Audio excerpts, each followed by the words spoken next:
Hola, ¿qué tal audiencia? Mi nombre es Artemio Salazar y soy el conductor del tren. Un día más les doy la bienvenida a este su programa, El Maquinista Historias de Terror. Así que prepárense un café, pónganse los audífonos y disfruten este relato.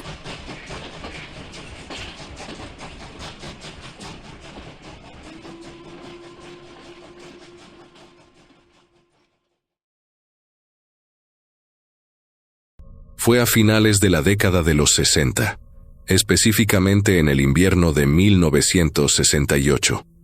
Yo era un soldado joven, apenas tenía 20 años, y formaba parte de una unidad de recuperación asignada a la base de Kapustin Yar. Para que te hagas una idea, ese lugar era nuestro equivalente al Área 51 de los estadounidenses, pero sin el circo mediático ni las leyendas de película. El Yar era mucho más serio, gris y brutalmente funcional. Allí no se perdía el tiempo con rumores. Era una maquinaria diseñada para resultados, no para la fama. En aquel entonces, no hacíamos preguntas sobre política ni sobre lo que pasaba fuera de nuestras fronteras. Nuestra vida era seguir órdenes, limpiar el equipo y esperar. Esa noche, la espera terminó de la peor manera posible. Estábamos en los barracones cuando sonó la alarma general. No era el simulacro habitual ni la alerta de ataque aéreo que practicábamos cada mes. Era algo distinto. Nos movilizaron en cuestión de minutos. El oficial al mando nos reunió en la pista de aterrizaje, donde los motores de 2 helicópteros Mi-8 ya estaban girando, levantando nubes de nieve helada que nos cortaban la cara. Nos dijeron que algo había rasgado el cielo sobre los montes Urales. Los operadores de radar habían detectado un objeto entrando en la atmósfera a una velocidad imposible, y lo más importante era que no había frenado. No hubo intentos de comunicación, ni maniobras de aterrizaje, ni luces amistosas. Aquella cosa se había estrellado contra la taiga con la violencia de un meteorito. Subimos a los helicópteros cargando todo el equipo estándar. Rifles automáticos, munición extra, contadores Geiger para medir radiación y trajes gruesos para el frío extremo. El vuelo fue largo y ruidoso. El interior del transporte olía a queroseno y a sudor frío. Nadie hablaba. Todos mirábamos a la oscuridad a través de las pequeñas ventanillas, viendo pasar el paisaje blanco y desolado bajo nosotros. Sabíamos que no íbamos a recoger a un piloto de pruebas nuestro, ni a capturar un avión espía. La forma en que los oficiales revisaban sus armas nos decía que esto era una contención de algo desconocido. Llegamos a la zona de impacto unas horas después. Desde el aire, la escena era un desastre. La nieve inmaculada había desaparecido en un radio de 500 metros, reemplazada por tierra negra removida y árboles partidos. El objeto había entrado en un ángulo bajo, arrasando con el bosque antes de detenerse. Había humo saliendo del centro del cráter, pero no había fuego visible. El piloto nos dejó en un claro a 1,5 kilómetros del objetivo para evitar cualquier contaminación o explosión secundaria. Al saltar a la nieve, el frío nos golpeó duro. Estábamos a unos 30 grados bajo cero. La nieve nos llegaba hasta las rodillas, lo que hacía que cada paso fuera un esfuerzo físico considerable. El capitán nos ordenó formar un perímetro amplio y avanzar despacio hacia el humo. El silencio en el bosque era total, algo que me puso los pelos de punta. En esa época del año, y en esa región, siempre se escuchaba el viento o algún animal, pero esa noche el bosque estaba mudo, como si la naturaleza estuviera aguantando la respiración. Avanzamos con los rifles en alto, revisando cada sombra. A unos 800 metros del cráter, el hombre que iba en punta levantó el puño para detener la marcha. Nos acercamos para ver qué había encontrado. Era el primer aviso de que no estábamos lidiando con un accidente aéreo normal. En el suelo, medio enterrado en la nieve revuelta, había un alce. Era un macho enorme, un animal que en vida debía pesar cerca de 500 kilos. Estaba destrozado. Me acerqué para verlo mejor mientras el sargento iluminaba con su linterna. El animal no tenía heridas de bala ni quemaduras. Estaba abierto en canal. Las costillas estaban rotas hacia afuera, expuestas al aire helado, y sus órganos internos estaban esparcidos por la nieve, congelados como piedras rojas. Lo más inquietante no era la muerte del animal, sino la violencia.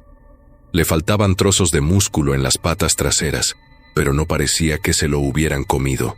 Los trozos de carne estaban tirados a unos metros, arrancados y escupidos. Quien le hubiera hecho esto no tenía hambre, simplemente lo había matado porque estaba en su camino. El sargento nos miró y nos hizo señas para que quitáramos los seguros de las armas. Seguimos caminando, ahora con mucho más cuidado. 200 metros más adelante, encontramos más muerte. Esta vez eran lobos. Había 3 cadáveres. Los lobos son depredadores rápidos y trabajan en manada. No es fácil sorprenderlos, pero estos no tuvieron oportunidad. Uno de ellos estaba incrustado contra el tronco de un pino, a 2 metros de altura. La columna vertebral estaba partida en varios puntos.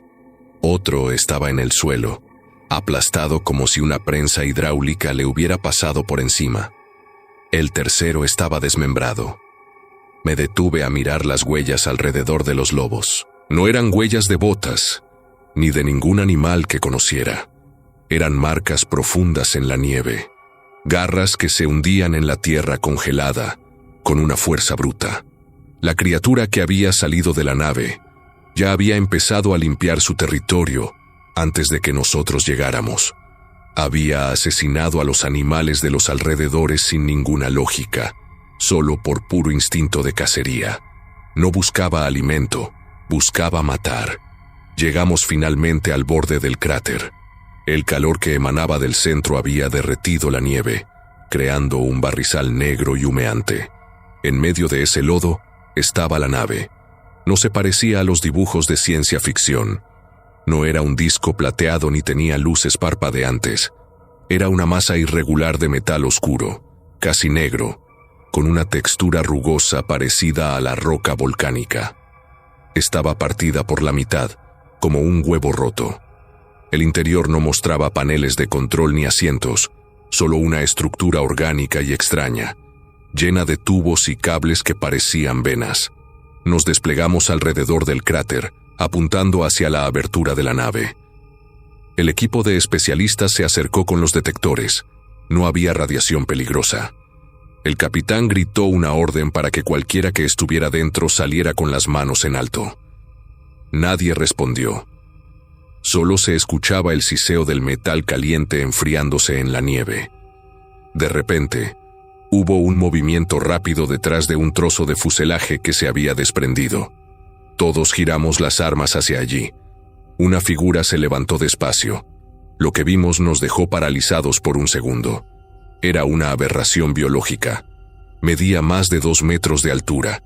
Su cuerpo era una masa compacta de músculo pálido, cubierto de una piel grisácea y húmeda que parecía enferma.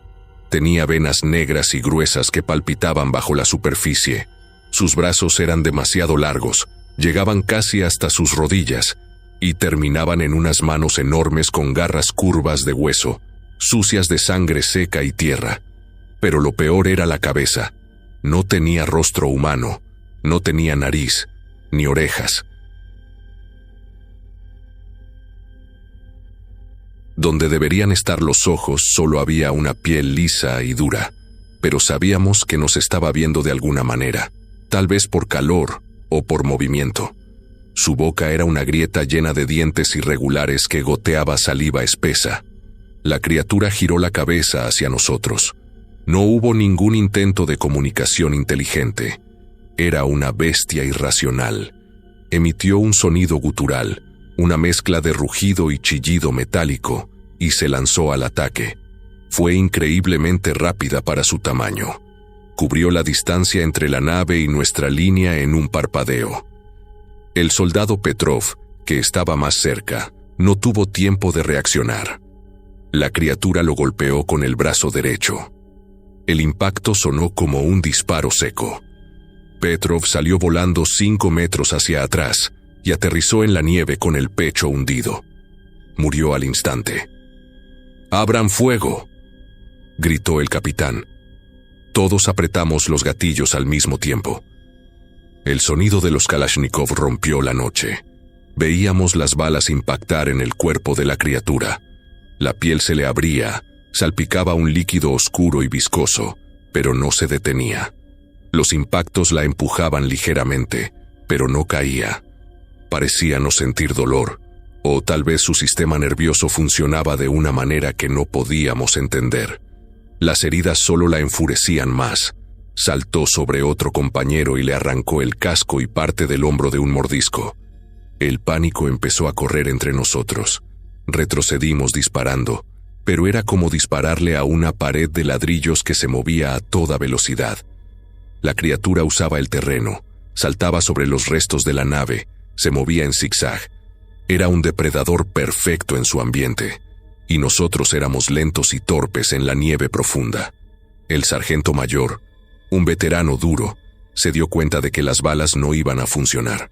Corrió hacia el vehículo oruga que habíamos traído para el transporte de carga y sacó el equipo de sujeción industrial. Nos gritó que flanqueáramos a la bestia para distraerla. «¡Usen los arpones!», ordenó. 2 hombres cargaron los lanzadores de arpones neumáticos. Eran herramientas pesadas diseñadas para asegurar carga en los aviones, no armas, pero disparaban flechas de acero con cables de alta tensión. Mientras la criatura estaba ocupada destrozando el cuerpo de nuestro segundo compañero caído, los tiradores dispararon. El primer arpón le dio en el muslo izquierdo. La punta de acero atravesó el músculo y se clavó profundo. La criatura aulló y se giró para morder el cable. El segundo arpón le dio en el hombro derecho. Los hombres activaron los tornos de los vehículos para tensar los cables. La fuerza de la bestia era aterradora. Tiró de los cables con tal violencia que el vehículo oruga se deslizó unos centímetros. Clavó las garras en el suelo y empezó a arrastrarse hacia nosotros, ignorando el metal clavado en su carne. Sus músculos se tensaban hasta casi estallar. Sabíamos que, si lograba llegar a los cables o soltarse, nos mataría a todos en cuestión de segundos. ¡La red! ¡Tiren la red!, gritó el sargento. Desde la parte alta del cráter, otros 4 soldados lanzaron una red de carga hecha de eslabones de acero reforzado. La red cayó sobre la criatura, cubriéndola por completo. La bestia se revolvió como un animal salvaje, mordiendo el metal y rasgando la malla con sus garras. Las chispas saltaban cuando sus dientes chocaban contra el acero. Empezó a ganar terreno de nuevo, levantándose a pesar del peso de la red y la tensión de los cables. Teníamos que pararla ya. El capitán ordenó usar el último recurso que teníamos a mano, el equipo de enfriamiento. Habíamos traído tanques grandes de nitrógeno líquido por si encontrábamos reactores nucleares inestables o incendios químicos que no se pudieran apagar con agua. «Rocíenlo», ordenó el capitán. «Congélenlo ahora». 3 de nosotros corrimos con las mangueras de los tanques. Abrimos las válvulas al máximo. El chorro de nitrógeno líquido salió a presión, golpeando a la criatura y a la red. El gas blanco envolvió todo en una nube densa. Escuchamos a la bestia chillar, un sonido agudo que se fue apagando poco a poco. El frío extremo hizo su trabajo donde las balas habían fallado. La temperatura bajó drásticamente en segundos. Vimos cómo la criatura intentaba dar un paso más, pero sus articulaciones empezaron a fallar. El líquido oscuro que manaba de sus heridas se congeló. Su piel se tornó rígida y quebradiza. La red de acero se cubrió de escarcha blanca. Seguimos rociando hasta que los tanques quedaron vacíos. Cuando el vapor se disipó, la criatura estaba inmóvil. Se había quedado congelada en una postura de ataque, con una garra levantada y la boca abierta, convertida en una estatua de hielo y odio. Nos quedamos en silencio, respirando agitadamente, con el vapor saliendo de nuestras bocas. Nadie se atrevió a acercarse durante un buen rato. Revisamos a nuestros caídos. 2 muertos y 3 heridos graves. La nieve estaba roja alrededor del cráter. El proceso de transporte fue tenso. No sacamos a la criatura de la red. Usamos la grúa del helicóptero para levantarla tal como estaba, un bloque sólido de carne alienígena y acero. La metimos en un contenedor de carga sellado, reforzado con plomo. Mientras asegurábamos las cadenas del contenedor en la bodega del helicóptero, podía sentir el frío que emanaba de esa caja. No era solo el nitrógeno, era una sensación de maldad pura. El viaje de regreso a Kapustin Yar fue fúnebre. Sabíamos que no llevábamos un trofeo. Lo que habíamos sacado de ese fuselaje humeante no era un piloto inteligente ni un ser superior con el que pudiéramos negociar secretos tecnológicos. Era una aberración biológica, una masa de músculo y dientes que solo entendía una cosa: matar. Al llegar a la base, nos llevaron directamente a los niveles subterráneos.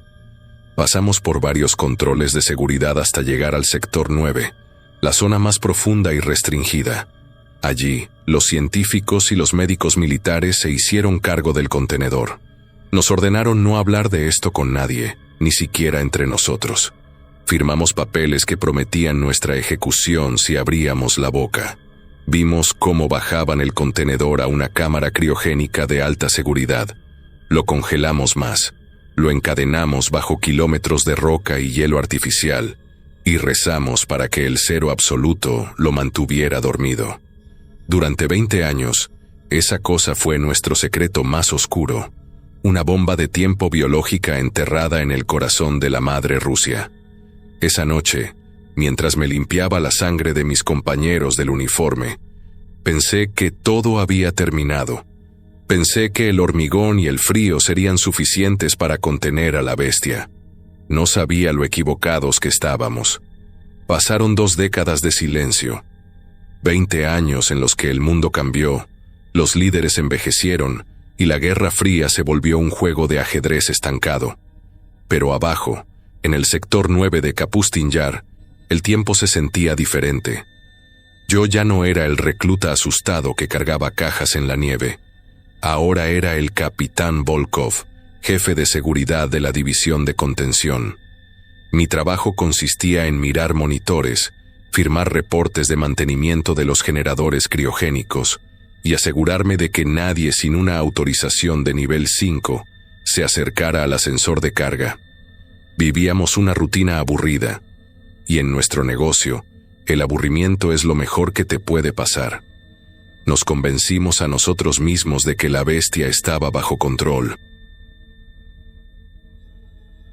de que la tecnología soviética y las cadenas de aleación eran suficientes para mantener a raya a una pesadilla biológica.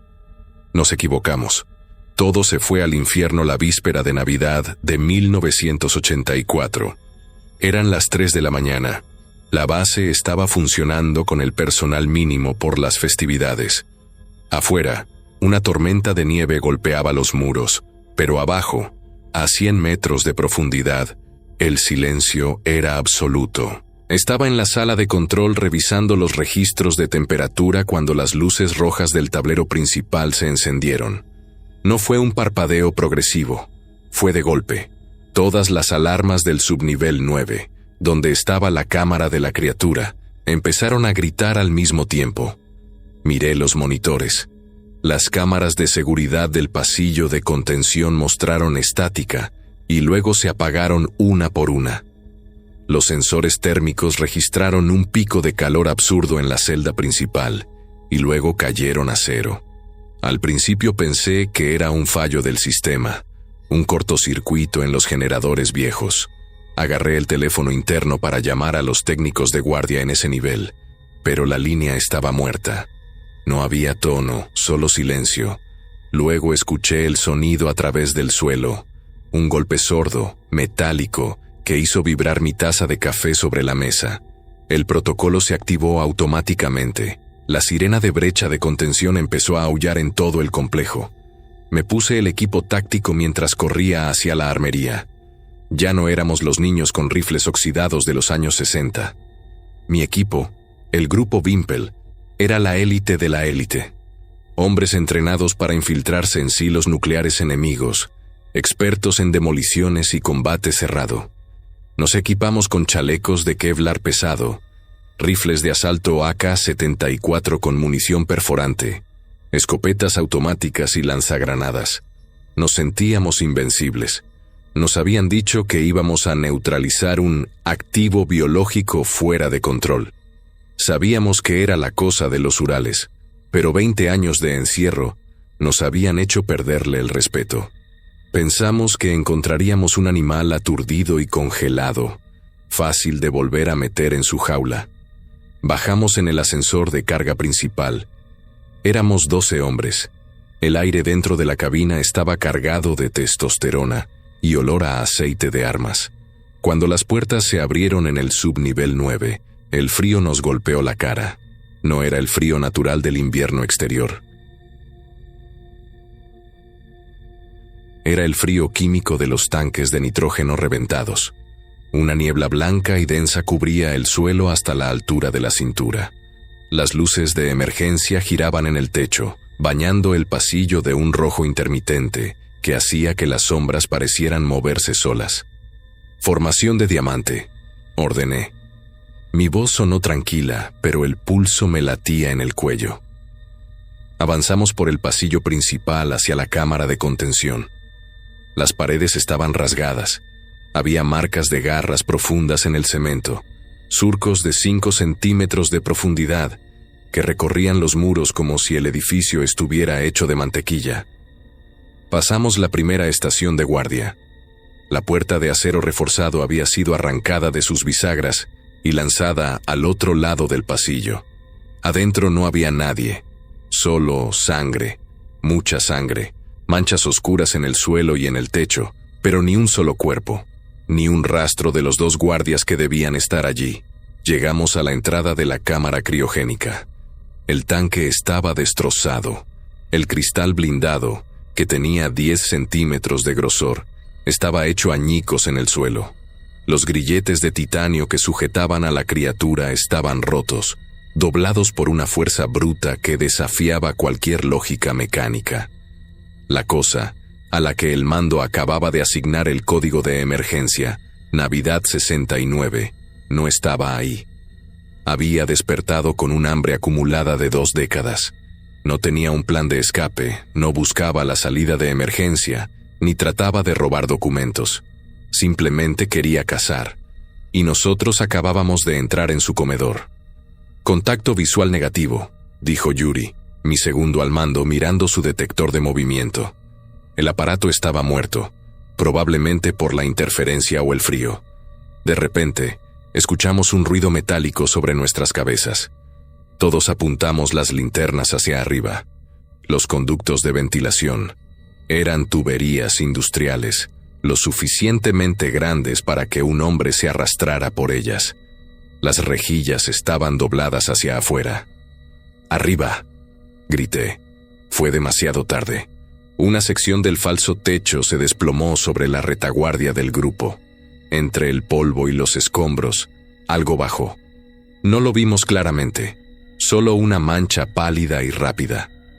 El soldado que cerraba la formación, un tipo llamado Boris que levantaba pesas de 100 kilos con una mano, desapareció.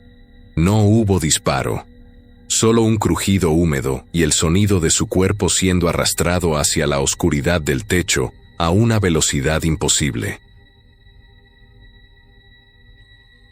Escuchamos sus gritos alejándose por los conductos de ventilación, mezclados con el sonido de carne desgarrándose, hasta que se hizo el silencio. El pánico es contagioso, incluso para la élite. Disparamos hacia el techo. Cientos de balas perforaron el metal y el hormigón, haciendo caer polvo y cables, pero no cayó sangre. La criatura se movía rápido, usaba el entorno, las sombras y su instinto primordial.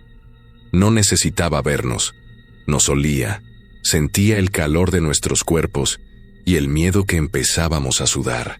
«Retrocedan, al ascensor», ordené. La misión de captura se había cancelado en mi cabeza. Ahora se trataba de supervivencia. Corrimos de vuelta por el pasillo, con la niebla de nitrógeno entorpeciendo nuestros pasos. Las luces rojas parpadeaban, creando un efecto estroboscópico que hacía imposible enfocar la vista. Vimos una sombra cruzar el pasillo frente a nosotros. 2 de mis hombres abrieron fuego con las escopetas. Los perdigones impactaron contra las tuberías de vapor, llenando el pasillo de humo caliente. De la nada la bestia salió del humo. Era más grande de lo que recordaba en los 60, o tal vez el miedo la hacía ver así. Su piel pálida estaba cubierta de escarcha y sangre fresca. Se abalanzó sobre el soldado que llevaba el lanzagranadas. Con un movimiento del brazo, le arrancó la cabeza. Fue así de simple, así de brutal. El cuerpo cayó al suelo, pero la criatura ya no estaba ahí. Había saltado hacia la pared, clavando sus garras en el hormigón para impulsarse hacia el siguiente objetivo. El complejo subterráneo se convirtió en un matadero en cuestión de minutos. Mis hombres, veteranos condecorados que habían sobrevivido a Afganistán y a operaciones encubiertas en medio mundo, empezaron a caer uno por uno. No podíamos fijar un blanco. Navidad 69 era una tormenta de violencia. Aparecía por la izquierda, destrozaba un brazo, mordía una garganta y desaparecía en la oscuridad antes de que pudiéramos girar los cañones. Nos atrincheramos en la sala de control auxiliar, cerrando la puerta blindada manual. Quedábamos 5. Estábamos respirando agitadamente, cubiertos de la sangre de nuestros amigos. Revisé las municiones. Nos quedaba poco. Intenté contactar con el mando superior por la radio de la consola. Aquí Volkov. Código negro. El objetivo está suelto y es hostil. Solicitamos apoyo inmediato o la liberación de gas nervioso en el sector. Repito, estamos superados. La respuesta de la radio fue lo que me heló la sangre más que el nitrógeno. Recibido, capitán Volkov. Mantengan la posición. El sellado de las puertas blindadas del nivel superior se completará en 4 minutos. ¿Qué? Pregunté sin entender al principio. ¿Van a abrir para que salgamos? Negativo, capitán. El protocolo dicta el sellado total para evitar que el activo llegue a la superficie. Su unidad debe mantener al activo ocupado hasta que los cierres magnéticos estén asegurados. Gracias por su servicio. La línea se cortó. Miré a mis hombres. Ellos me miraron a mí. En sus ojos vi que entendían lo mismo que yo. No estábamos allí para contenerlo. Estábamos allí para alimentarlo. Éramos el cebo. Los científicos y generales arriba sabían que no podíamos pararlo. Así que nos enviaron para que la bestia perdiera tiempo matándonos mientras ellos soldaban las puertas. Éramos carne fresca para ganarles unos minutos. La puerta de la sala de control empezó a deformarse. Un golpe, 2 golpes. El metal se abollaba hacia adentro con la forma de un puño gigante. Las bisagras empezaron a ceder. ¡Abran fuego a la puerta!, grité sabiendo que era inútil. Vaciamos los cargadores contra el metal. La puerta cayó con un estruendo ensordecedor. Navidad 69 entró. En ese espacio cerrado era el fin. No había dónde correr. La criatura se movió como un borrón. Vi cómo agarraba a 2 de mis hombres por los chalecos y los lanzaba uno contra el otro, rompiéndoles las columnas. El artillero intentó usar su cuchillo de combate, un gesto valiente y estúpido. La bestia le atrapó la mano y se la rompió como si fuera una rama seca antes de clavarle los dientes en el cuello. Yo estaba cerca de los conductos de mantenimiento del suelo, una rejilla estrecha que llevaba a las tuberías de desagüe. Era una salida de rata, indigna para un oficial, pero el instinto de vivir es más fuerte que el honor. Mientras la bestia estaba ocupada despedazando a Yuri, que gritaba mi nombre pidiendo ayuda, levanté la rejilla y me dejé caer al hueco oscuro. Caí sobre agua helada y lodo. Arriba, los gritos duraron solo unos segundos más. Luego escuché el sonido de la criatura olfateando, caminando pesadamente sobre el suelo metálico de la sala de control. Sabía que yo no estaba. Se acercó a la rejilla. Vi sus garras asomarse por los huecos, rasguñando el aire, intentando alcanzarme. Vi uno de sus ojos, esa membrana blanca y ciega pegada a la rejilla, buscando calor. Me arrastré por el desagüe. Me arrastré durante lo que parecieron horas, con las rodillas y los codos sangrando, respirando el aire fétido de las alcantarillas de la base. Escuchaba a la criatura moverse por los conductos paralelos, buscándome, golpeando las paredes. Era una carrera contra el tiempo y contra un depredador perfecto. Llegué a una salida de mantenimiento en el perímetro exterior, justo cuando las sirenas de la superficie anunciaban el sellado final. Empujé la tapa de alcantarilla y salí a la nieve. La tormenta seguía rugiendo, ocultando mi salida. A mis espaldas, las enormes puertas de acero del acceso principal se cerraron con un golpe que hizo temblar el suelo. Segundos después, escuché las explosiones amortiguadas bajo tierra. No eran bombas para matar a la criatura. Eran cargas para derrumbar los túneles de acceso. La estaban enterrando viva, a ella y a los cadáveres de mis hombres. Me quedé tirado en la nieve, mirando el humo salir por las rejillas de ventilación antes de que éstas también se cerraran automáticamente. Nadie vino a buscarme. Me dieron por muerto junto con el resto del escuadrón Wimpel. Y en cierto modo, tenían razón. El hombre que era Yuri Volkov murió en ese pasillo. Fui el único que logró arrastrarse fuera de ese infierno de hielo y sangre. Logré llegar a una carretera secundaria y hacer autostop antes de que los equipos de limpieza barrieran la zona. Desaparecí. Tuve que hacerlo. Si el mando supiera que sobreviví, me matarían para cerrar el expediente. Ahora vivo mirando las sombras. Cada vez que nieva, cada vez que escucho un ruido en las tuberías, me paralizo. Cargo con la culpa de haber dejado a mis hombres atrás, de haber mirado a los ojos a esa cosa y haber huido como un cobarde. Pero lo que más me aterra no es el recuerdo de lo que pasó en 1984. Lo que no me deja dormir es la certeza de que no la mataron. No puedes matar a algo así con derrumbes y puertas cerradas. Simplemente la volvieron a encerrar. Y algún día, alguien volverá a cometer un error, o el hielo volverá a derretirse, y Navidad 69 terminará lo que empezó, y esta vez no habrá puertas blindadas que la detengan.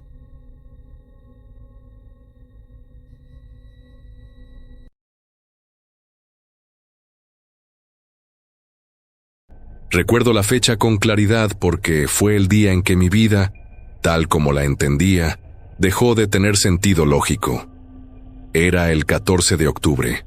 El aire ya estaba frío en esa región de los Apalaches. No nos dijeron gran cosa en la base. La orden de operación era estándar para una misión de recuperación y reconocimiento.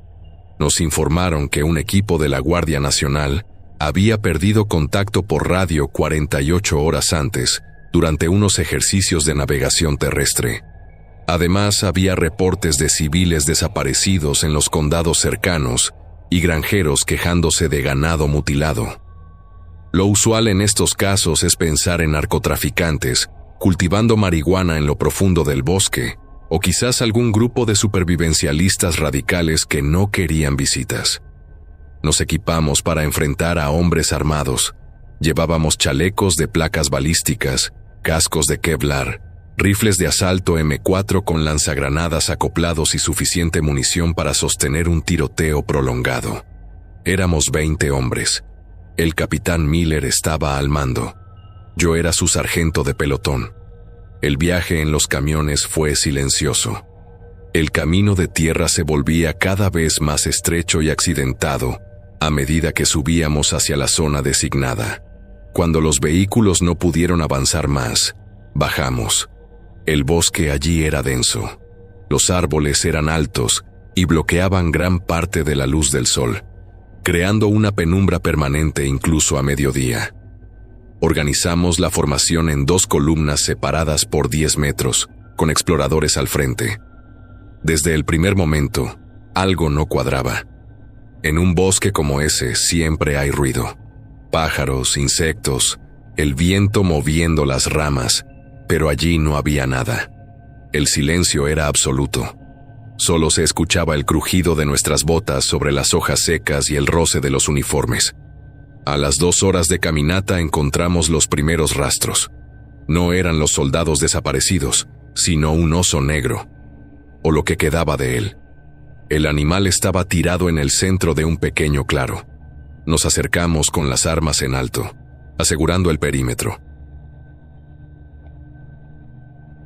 Nunca había visto algo así en mis 12 años de servicio. El oso estaba abierto desde el cuello hasta la ingle. La incisión era precisa, casi quirúrgica, sin desgarros irregulares. Lo más inquietante no era el corte, sino lo que faltaba. No había órganos, ni sangre en el suelo, ni carne en las costillas.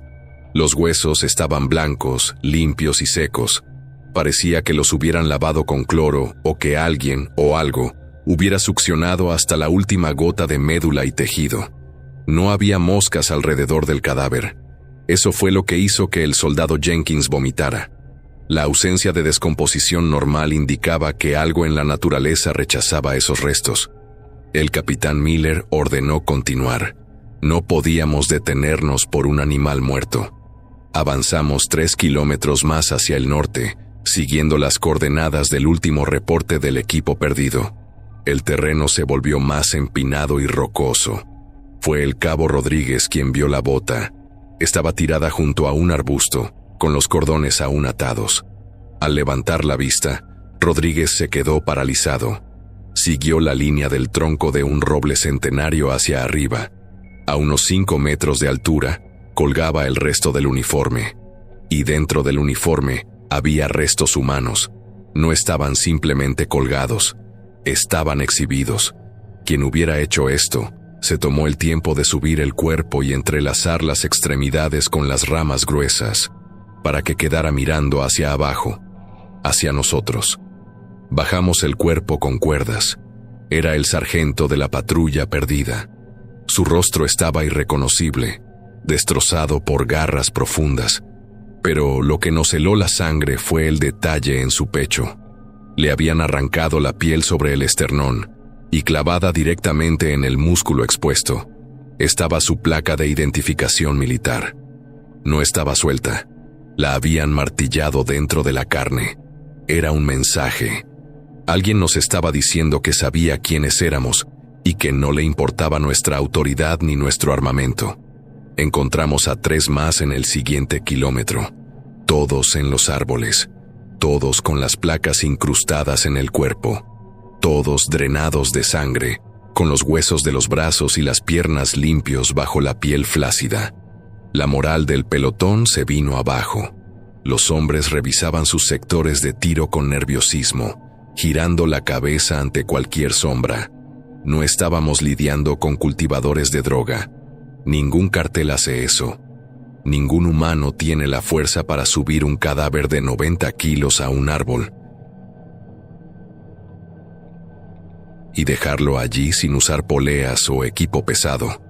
Y no había marcas de maquinaria en el suelo.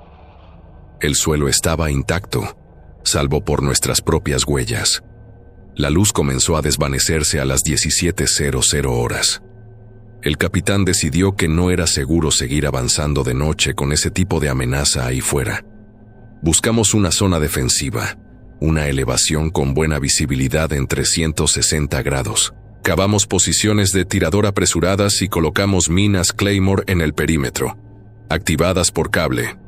Establecimos turnos de guardia dobles. Nadie iba a dormir realmente, pero necesitábamos descansar los ojos. Yo tomé el primer turno con Miller y 2 ametralladores con armas automáticas ligeras CO Value. La oscuridad en los Apalaches es diferente.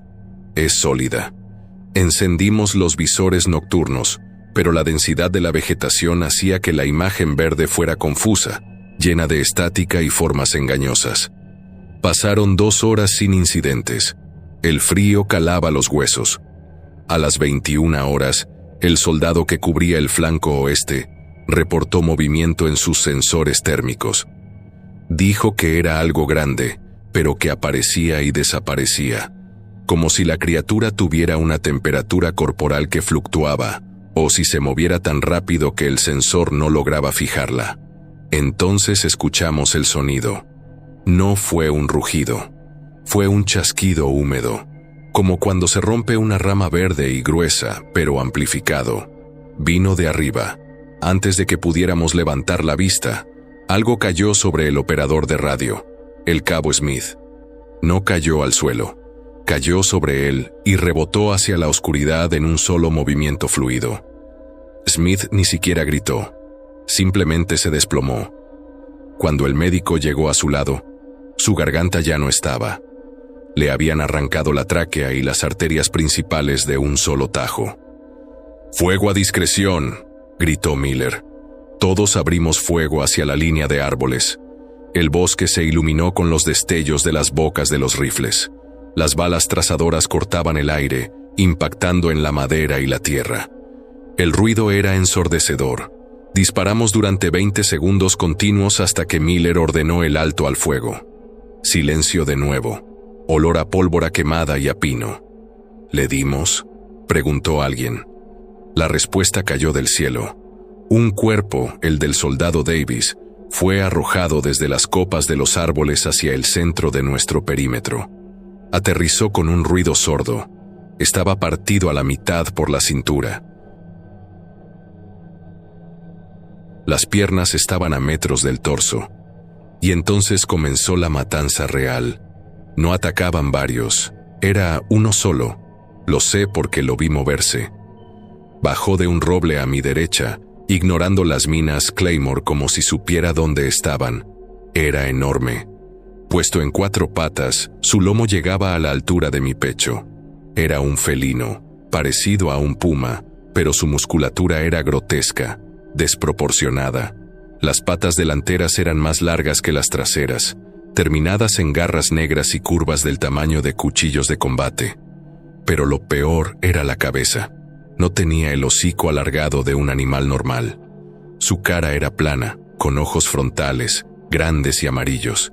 Y la boca estaba curvada en una mueca permanente que mostraba los dientes, dándole la apariencia de una sonrisa humana, burlona y cruel.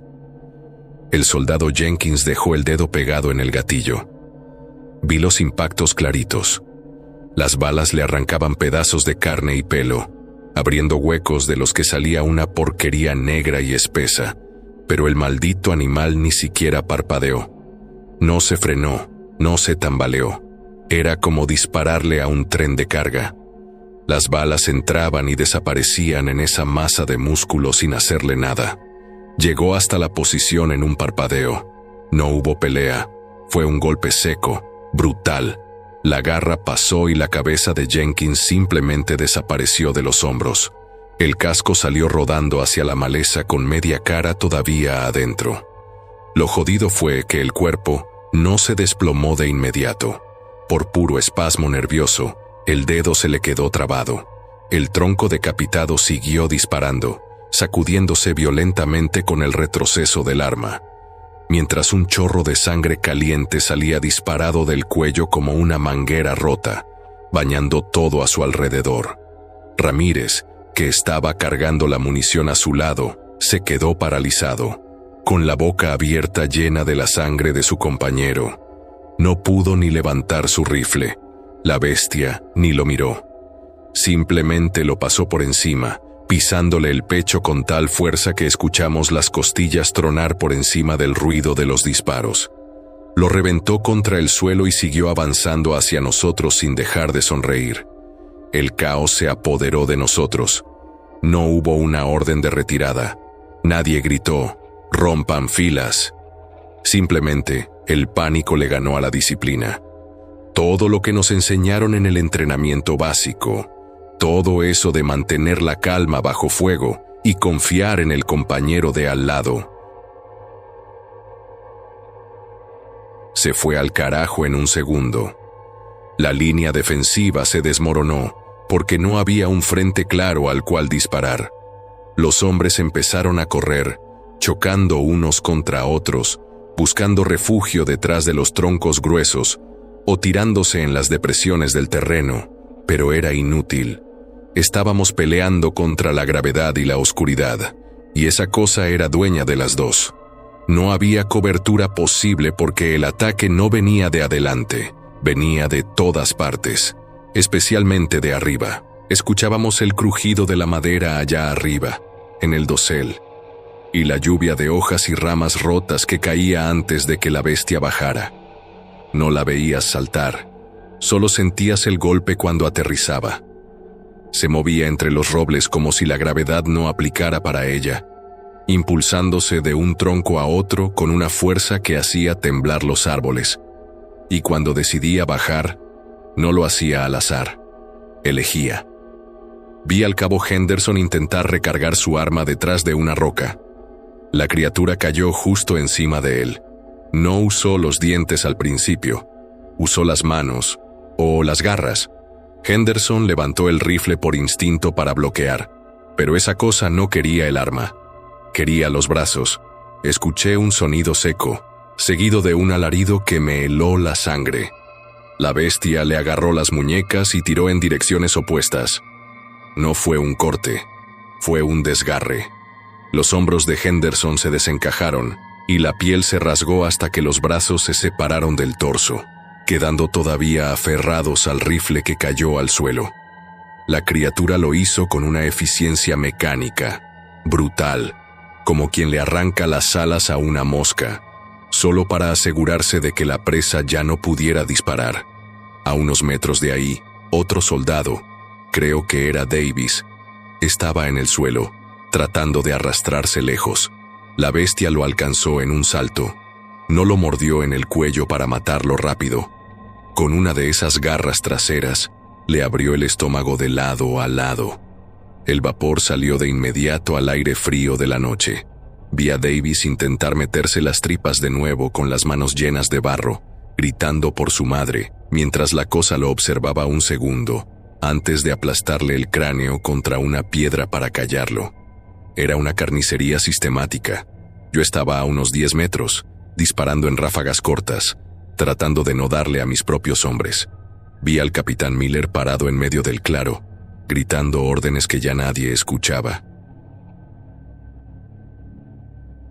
Estaba tratando de reunirnos, de hacer que formáramos un perímetro, cuando la bestia se fijó en él. Giré mi rifle hacia el flanco de la criatura y apreté el gatillo. Vi los impactos de mis balas sacudiendo su pelaje, pero fue como escupirle al fuego. La bestia se abalanzó sobre Miller con todo su peso. El capitán cayó de espaldas. Intentó sacar su bereta, manoteando desesperadamente la funda en su muslo, pero no tuvo tiempo. La criatura le puso una pata encima, justo en el centro del pecho. El sonido fue horrible, un crujido múltiple y húmedo, como pisar una caja llena de nueces. El chaleco balístico no sirvió de nada contra esa presión. Vi el pecho de Miller hundirse, colapsar hacia adentro. El aire salió de sus pulmones en un bufido de sangre espumosa. Miller gritó. Fue un sonido agudo, roto, un chillido de pura agonía y terror que no parecía humano. La bestia bajó la cara lentamente, casi con curiosidad. Acercó ese rostro plano y sonriente al del capitán. Miller seguía gritando cuando la criatura abrió la boca y cerró los dientes sobre su mandíbula inferior. Hubo un tirón seco, violento, hacia arriba. El grito se cortó de golpe, reemplazado por un gorgoteo ahogado. Vi cómo la mandíbula se desprendía, colgando de tiras de carne antes de ser arrancada por completo. La cabeza de Miller cayó hacia atrás, convertida en una máscara roja y destrozada, con la lengua colgando inútilmente sobre la garganta abierta. Entonces, la bestia levantó la cabeza, dejó caer el pedazo de hueso y carne que tenía en la boca, y giró lentamente hacia donde yo estaba. Sus ojos amarillos me encontraron en la oscuridad. Sus ojos se clavaron en los míos. Por un segundo, pensé que era mi fin. Levanté el rifle, pero el cerrojo estaba abierto. Me había quedado sin munición. La criatura soltó el cuerpo de Miller y dio un paso hacia mí. Se irguió sobre sus patas traseras. Era alta, más de 2 metros. Caminó 2 pasos como un hombre, arrastrando las garras delanteras. No había furia en su mirada, había inteligencia. Parecía estar evaluando si valía la pena el esfuerzo de matarme ahora o dejarme para después. De repente, giró y saltó hacia la oscuridad, atrapando a otro soldado que intentaba huir colina abajo. Escuché los gritos mientras era arrastrado hacia la maleza. La criatura no lo mató de inmediato. Lo dejó vivir lo suficiente para que sus alaridos llenaran el bosque. Era una táctica. Usaba el miedo para paralizar a los que quedaban. Me tiré al suelo, rodando hacia una depresión bajo unas raíces grandes cubiertas de musgo y barro. Me cubrí con hojas y tierra, tratando de ocultar mi olor, mi calor, mi silueta. Me quedé inmóvil, con la mano en mi cuchillo, temblando de una forma que no podía controlar. A mi alrededor, los disparos cesaron uno por uno. Los gritos duraron un poco más. Luego, solo hubo sonidos húmedos, rasgaduras, crujidos de huesos siendo partidos para acceder al interior. Pasé la noche entera allí, encogido, escuchando. La criatura no se fue. Se quedó en la zona. La escuchaba arrastrar los cuerpos, apilándolos. Hacía ruidos guturales, ronroneos bajos y profundos que vibraban en el suelo. En un momento, pasó tan cerca de mi escondite que pude olerla.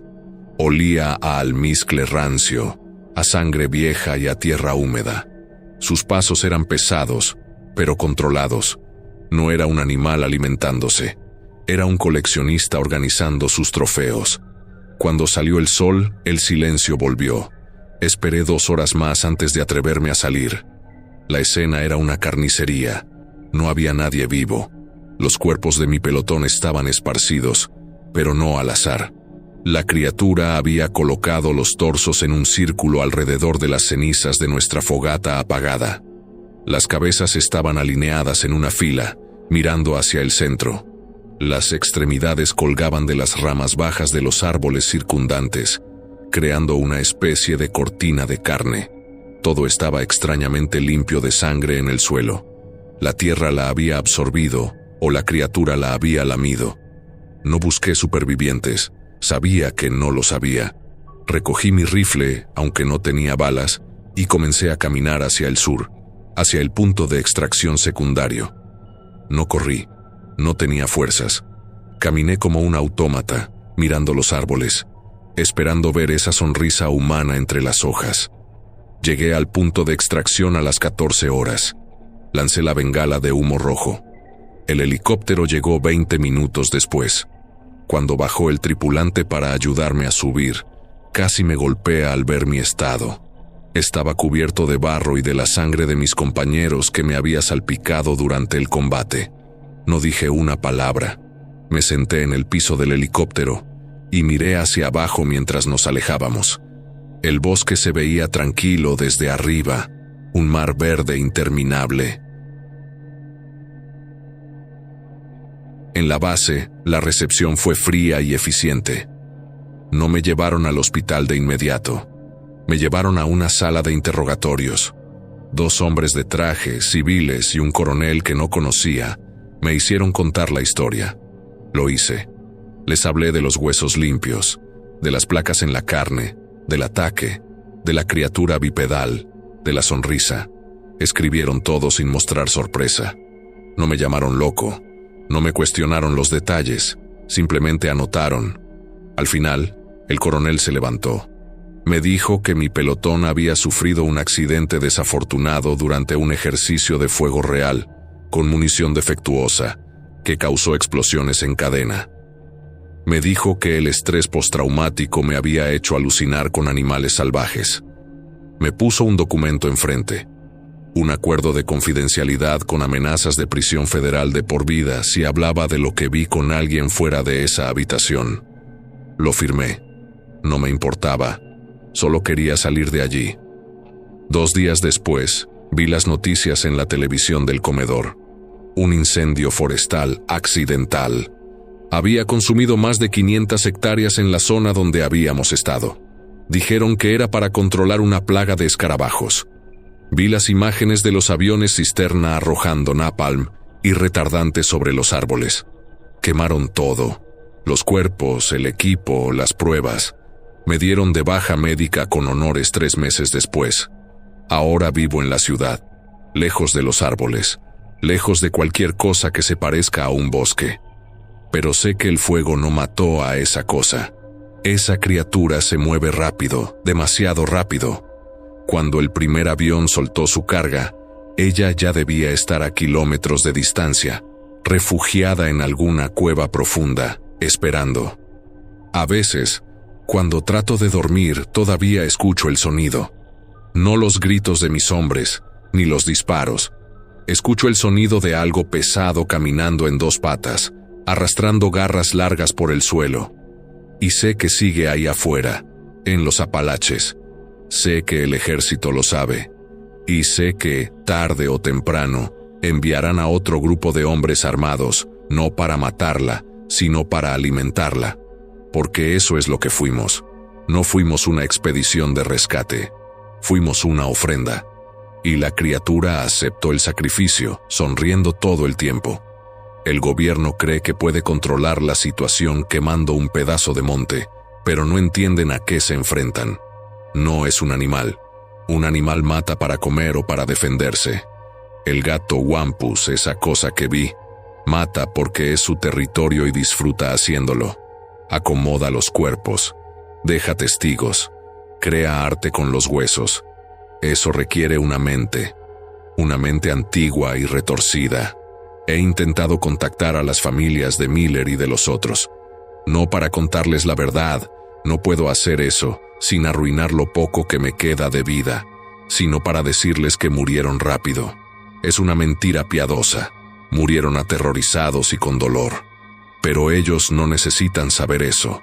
Necesitan creer la versión del accidente. Es más fácil aceptar un error humano que aceptar que hay monstruos en los bosques de nuestro propio país que nos ven como juguetes de carne. Cada vez que veo un reporte de excursionistas desaparecidos en las noticias, siento un nudo en el estómago. La gente piensa que se perdieron, que cayeron por un barranco. Yo sé que no. Yo sé que probablemente escucharon un chasquido en los árboles y miraron hacia arriba justo a tiempo para ver esa cara sonriente antes de que todo terminara. Y mientras siga habiendo bosques oscuros y profundos en esas montañas, la cacería nunca va a terminar. Yo sobreviví, sí, pero una parte de mí se quedó allá, en ese círculo de torsos y cabezas, esperando a que la bestia regrese para terminar el trabajo.